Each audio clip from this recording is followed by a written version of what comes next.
moving into engineering development, building systems. I think the idea of competitive prototyping is key in that regard. Thank you. Senator Burr. Thank you, Mr. Chairman. Mr. Chairman, I'd like to highlight the good judgment of the administration to have nominated individuals with North Carolina ties. And in full disclosure to the committee, I think it's important that I say I show great favor towards anybody who graduated from Wake Forest, because it shows good judgment by not just the students but the parents.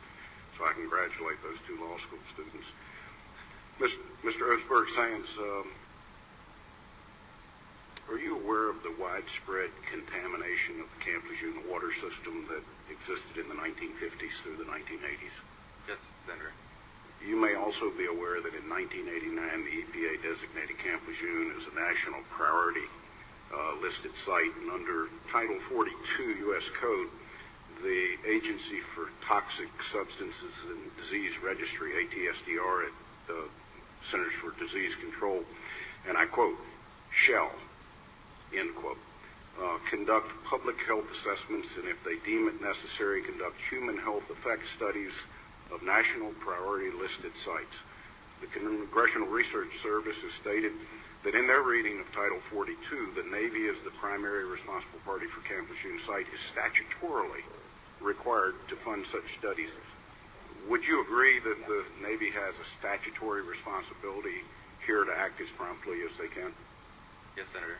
And would you think it's reasonable to seek information that will inform the public if there's a higher rate of death among those who served at Camp Lejeune, and if those rates were higher from that death? Yes, Senator. Ms. Panstel, again, I congratulate you on the successful graduation of students. That's only surpassed by the success of getting a job these days for those of us that have recent college graduates. You've got quite a background in utilities as a commissioner in California and a long tenure with the company. Let me just ask you. In California, were PG&E to be identified as a party responsible for a site where environmental contamination occurred, would the state of California allow PG&E to direct the state's investigation of the site and permit it to determine the amount of funding it provided for the investigation? That seems unlikely, Senator. Well, a little bit of background.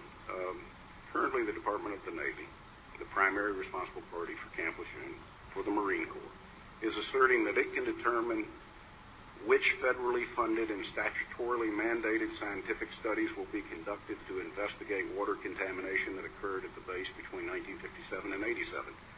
Title 42 U.S. Code vests the authority to determine the need and scope of research conducted on national priority lists solely with ATSDR at the CDC.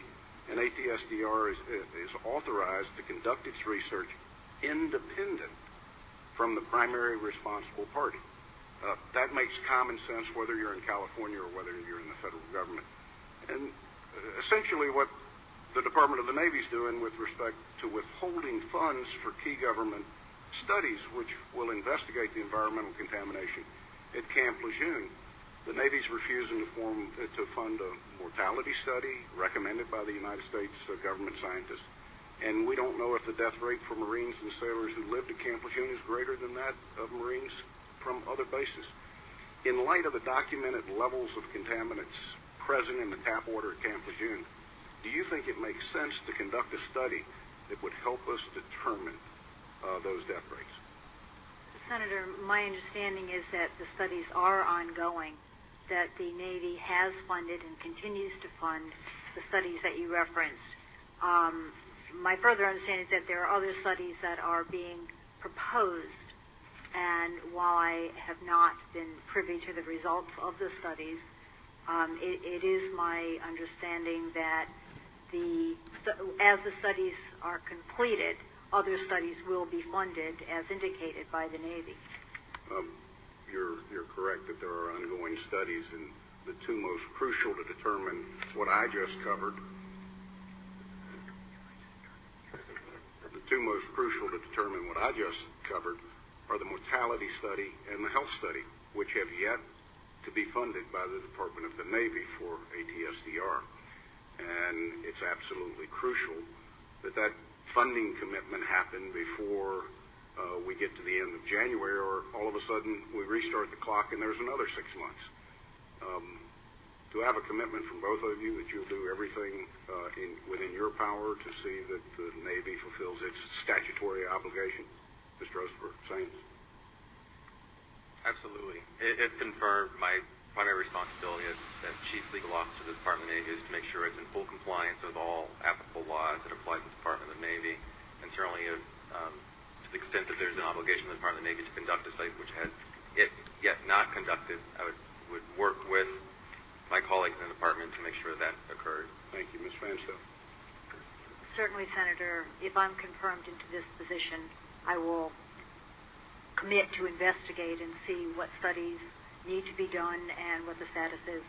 And just to further follow up, not the function of the Navy to determine which studies, solely the statutory responsibility of an agency within the CDC under Title 42 U.S. Code.